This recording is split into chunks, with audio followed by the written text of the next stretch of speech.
जय माता दी। जय माता दी। दुर्गा सप्तशती पाठ 2।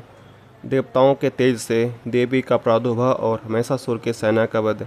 यह दुर्गा पूजा के दूसरे दिन के पाठ की कथा इसमें किया जाता है। यह कथा है कि ऋषि कहते हैं कि पूर्व काल में देवताओं और असुरों में पूरे 100 वर्षों तक घोर संग्राम हुआ था। उस समय असुरों का स्वामी महिषासुर था और देवताओं के नायक इंद्र थे। उस युद्ध में देवताओं की सेना महाबली असुरों से परास्त हो गई। संपूर्ण देवताओं को जीतकर महिषासुर इंद्र बन बैठा। तब पराजित देवता प्रजापति ब्रह्मा जी को आगे करके उस स्थान पर गए जहाँ भगवान शंकर और भगवान विष्णु विराजमान थे। देवताओं ने महिषासुर के पराक्रम तथा अपनी पराजय की का यथावत वृत्तांत उन दोनों देवेश्वरों को विस्तार पूर्वक कह सुनाया। वे बोले, भगवान महिषासुर सूर्य, इंद्र, अग्नि, वायु, चंद्रमा, यम, वरुण तथा अन्य देवताओं के भी अधिकार छीनकर स्वयं ही सबका अधिष्ठा बन बैठा है। उस दुरात्मा माँ ने समस्त देवताओं को स्वर्ग से निकाल दिया है। अब वे मनुष्यों के भांति पृथ्वी पर विचरते हैं। दैत्यों की यह सारी करतूत हमने आप लोगों को कह सुनाई। अब हम आपकी ही शरण में आए हैं, उसके वध का कोई उपाय सोचिए। इस प्रकार देवताओं के वचन सुनकर भगवान विष्णु और शिव ने दैत्यों पर बड़ा क्रोध किया। उनके भुहें तन गए और मुंह टेढ़ा हो गया। तब अत्यंत कोप में भरे हुए चक्रपाणी श्री विष्णु के मुख से एक महान तेज प्रकट हुआ। इसी प्रकार ब्रह्मा, शंकर तथा इंद्र आदि अन्य देवताओं के शरीर से भी बड़ा भारी तेज निकला। वह सब मिलकर एक हो गया। महान तेज का वह पुंज ज्वालामान पर्वत सा जान पड़ा। देवताओं ने देखा, वहाँ उनकी ज्वालाएं संपूर्ण दिशाओं को व्याप्त हो गई थी। संपूर्ण देवताओं के शरीर से प्रकट हुए उन तेज की कहीं तुलना नहीं थी। एकत्रित होने पर वह एक नारी के रूप में परिणित हो गया और अपने प्रकाश से तीनों लोकों को व्याप्त जान पड़ा। भगवान शंकर का जो तेज था, उससे उस देवी का मुख प्रकट हुआ। यमराज के तेज से उसके सिर में बाल निकल आए। श्री विष्णु भगवान के तेज से उसकी भुजाएं उत्पन्न हुई। चंद्रमा के तेज से दोनों स्तनों का और इंद्र के तेज से मध्य भाग का प्रादुर्भाव हुआ। वरुण के तेज से जंघा और पिंडली तथा पृथ्वी के तेज से नितंब भाग प्रकट हुआ। ब्रह्मा के तेज से दोनों चरण और सूर्य के तेज से उनकी उंगलियां हुई। वसुओं के तेज से हाथों की उंगलियां और कुबेर के तेज से नासिका प्रकट हुई। उस देवी के दांत प्रजापति के तेज से और तीनों नेत्र अग्नि के तेज से प्रकट हुए थे। उनकी भुहें संध्या के और कान वायु के तेज से उत्पन्न हुए थे। इसी प्रकार अन्य देवताओं के तेज से भी उस कल्याणमयी देवी का आविर्भाव हुआ। तदंतर समस्त देवताओं के तेज पुंज से प्रकट हुए उस देवी को देखकर महिषासुर के सताए हुए देवता बहुत प्रसन्न हुए। पिनाकधारी भगवान शंकर ने अपने शूल से एक शूल निकालकर उन्हें दिया। फिर भगवान शिव ने विष्णु ने भी अपने चक्र से चक्र उत्पन्न करके भगवती को अर्पण किया। वरुण ने भी शंख भेंट किया। अग्नि ने उन्हें शक्ति दी और वायु ने धनुष तथा वान से भरे हुए 2 तरकस प्रदान किए। सहस्त्र नेत्रों वाले देवराज इंद्र ने अपने वज्र से ब्रज उत्पन्न करके दिया और ऐरावत हाथी से उतारकर 1 घंटा भी प्रदान किया। यमराज ने कालदंड से दंड, वरुण ने पास, प्रजापति ने स्फटिकाक्ष की माला और ब्रह्मा जी ने कमंडलू भेंट किया। सूर्य ने देवी के समस्त रोम कोपों में अपनी किरणों का तेज भर दिया। काल ने उन्हें चमकती हुई ढाल और तलवार दी। क्षीर समुद्र ने उज्ज्वल हार और कभी जीर्ण न होने वाले 2 दिव्य वस्त्र भेंट किए।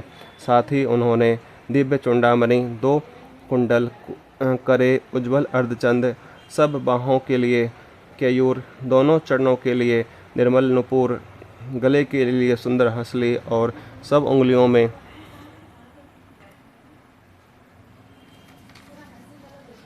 पहनने के लिए रत्नों की बनी अंगूठी भी दी। विश्वकर्मा ने उन्हें अत्यंत निर्मल फरसा भेंट किया। साथ ही अनेक प्रकार के अस्त्र और अभेद कवच दिए। इसके सिवा मस्तक और वक्ष स्थल पर धारण करने के लिए कभी न कुम्हलाने वाले कमल की मालाएं दी। जल्दी ने उन्हें सुंदर कमल का फूल भेंट किया। हिमालय ने सवारी के लिए सिंह तथा भांति भांति के रत्न समर्पित किए। धनाक्षय कुबेर ने मधु से भरा पान पात्र दिया तथा संपूर्ण नागों के राजा शेष ने, जो इस पृथ्वी को धारण करते हैं, उन्हें बहुमूल्य मणियों से विभूषित नागहार भेंट किया। इसी प्रकार अन्य देवताओं ने भी आभूषण और अस्त्र शस्त्र देकर देवी का सम्मान किया। तत्पश्चात उन्होंने बारंबार अट्टहास पूर्वक उच्च स्वर में गर्जना की। उसके भयंकर नाद से संपूर्ण आकाश गूंज उठा। देवी का वह अत्यंत उच्च स्वर से किया हुआ सिंहनाद कहीं समा न सका। आकाश उसके सामने लघु प्रतीत होने लगा। सबसे बड़े जोर की प्रतिध्वनि हुई, जिससे संपूर्ण विश्व में हलचल मच गई और समुद्र कांप उठे, पृथ्वी डोलने लगी और समस्त पर्वत हिलने लगे। उस समय देवताओं ने अत्यंत प्रसन्नता के साथ सिंहवाहिनी भवानी से कहा, हे देवी, तुम्हारी जय हो। साथ ही महर्षियों ने भक्तिभाव से विनम्र होकर उनका स्तवन किया।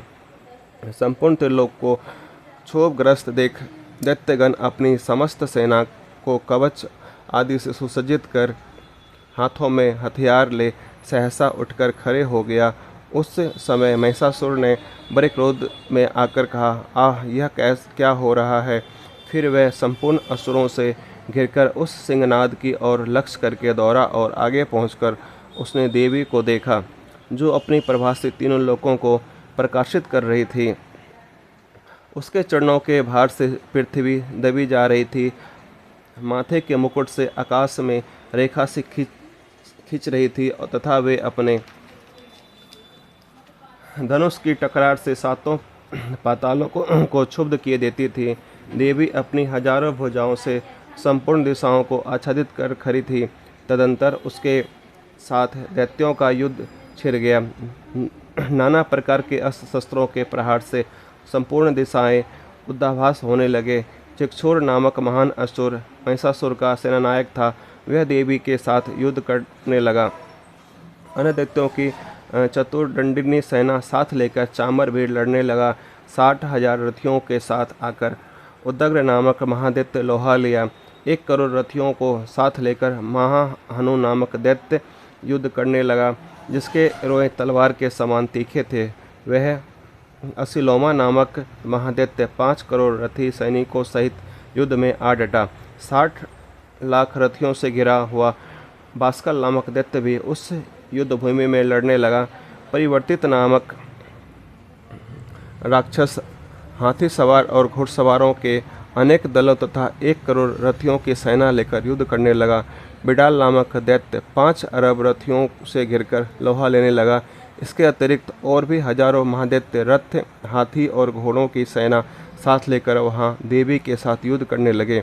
स्वयं महिषासुर उन रणभूमि में कोटि कोटि सहस्त्र रथ, हाथी और घोड़ों के सेना घिरा हुआ खड़ा था। वे दैत्य देवी के साथ तोमल, भिंडीपाल, शक्ति, मूसल, खड्ग, परशु और पटिस आदि अस्त्र शस्त्रों का प्रहार करते हुए युद्ध कर रहे थे। कुछ दैत्यों ने उन पर शक्ति का प्रहार किया, कुछ लोगों ने पास फेंका तथा कुछ दूसरे दैत्यों ने खड्ग प्रहार करके देवी को मार डालने का उद्योग किया। देवी ने भी क्रोध में भरकर खेल खेल में ही अपने अस्त्र शस्त्रों की वर्षा करके दैत्यों के वे समस्त अस्त्र शस्त्र काट डाले। उनके मुख पर परिश्रम या थकावट का रंगमात्र भी चिन्ह नहीं था। देवता और ऋषि उनकी स्तुति करते थे और वे भगवती परमेश्वरी दैत्यों के शरीर पर अस्त्र शस्त्रों की वर्षा करती रही। देवी का वाहन सिंह भी क्रोध में भरकर गर्दनों के बालों को हिलाता हुआ असुरों की सेना में इस प्रकार विचरने लगा, मानो वनों में दावानल फैल रहा हो। रणभूमि में दैत्यों के साथ युद्ध करती हुई अंबिका देवी ने जितने निश्वास छोड़े, वे सभी तत्काल सैकड़ों हजारों गणों के रूप में प्रकट हो गए और परशु, भिंडीपाल, खड्ग तथा पट्टिस आदि अस्त्रों द्वारा असुरों का सामना करने लगे। देवी की शक्ति से बढ़े हुए वे गण असुरों का नाश करते हुए नगारा और शंख आदि बजा रहे थे। उस संग्राम महोत्सव में कितने ही गण मृदंग बजा रहे थे। तदंतर देवी ने त्रिशूल से, गदा से, शक्ति से, वर्षा से और खड्ग आदि से सैकड़ों महादैत्यों का संहार कर डाला। कितनों को घंटे के भयंकर नाद से मूर्छित करके मार गिराया। बहुत तेरे दैत्यों को पास से बांधकर धरती पर घसीटा। कितने ही दैत्य उनकी तीखी तलवार की मार से दो दो टुकड़े हो गए। कितने ही गदा की चोट से घायल हो धरती पर सो गए। कितने ही मूसल की मार से अत्यंत आहत होकर रक्त वमन करने लगे। कुछ दैत्य शूल से छाती फट जाने पर पृथ्वी पर ढेर हो गए। उस रणांगों में वान समूहों की वृष्टि से कितने ही असुरों की कमर टूट गई। बाज की तरह झपटने वाले देवपिंडक दैत्यगण अपने प्राणों से हाथ धोने लगे। किन्हीं की बाहें छिन्न भिन्न हो गई, कितनों की गर्दनें कट गई। कितने ही दैत्यों के मस्तक कट कर गिर गए। कुछ दैत्यों के शरीर मध्य भाग में ही विदीर्ण हो गए। कितने ही महादैत्य जांग कट जाने से पृथ्वी पर गिर पड़े। कितनों को ही देवी ने एक बाह, एक पैर और एक नेत्र वाले करके दो टुकड़ों में चीर डाला। कितने ही दैत्य मस्तक कट जाने पर भी गिरकर फिर उठ जाते और केवल धर के ही रूप में अच्छे अच्छे हथियार हाथ में ले देवी के साथ युद्ध करने लगते थे। दूसरे कबंध युद्ध के बाजों की लय पर नाचते थे। कितना ही बिना सिर के धर हाथों में खड्ग, शक्ति और दृष्टि लिए दौड़ते थे तथा दूसरे दैत्य ठहरो ठहरो यह कहते हुए देवी को युद्ध के लिए ललकारते थे। जहाँ वह संग्राम हुआ था वहाँ की धरती देवी के गिराए हुए रथ, हाथी, घोड़े और असुरों की लाश से ऐसे पट गई कि वहाँ चलना फिरना असंभव हो गया। दैत्यों की सेना में हाथी, घोड़ों और असुरों के शरीर से इतनी अधिक मात्रा में रक्तपात हुआ कि थोड़ी ही देर में वहाँ खून की बड़ी बड़ी नदियाँ बहने लगी। जगदम्बा ने असुरों की विशाल सेना को क्षण भर में नष्ट कर दिया। ठीक उसी तरह जैसे तीर अपने काट के भारी ढेर को आग कुछ ही क्षणों में भस्म कर देती है, और वह सिंह भी गर्दनों के बालों को हिला हिलाकर जोर जोर से गर्जना करता हुआ दैत्यों के शरीर से मानो उसके प्राण चूस लेता था। वहाँ देवी के गणों ने भी उस महादैत्य के साथ ऐसा युद्ध किया जिससे आकाश में खड़े हुए देवतागण उन पर बहुत संतुष्ट हुए और फूल बरसाने लगे। यह दूसरा पाठ कथा समाप्त हुआ। जय माता दी।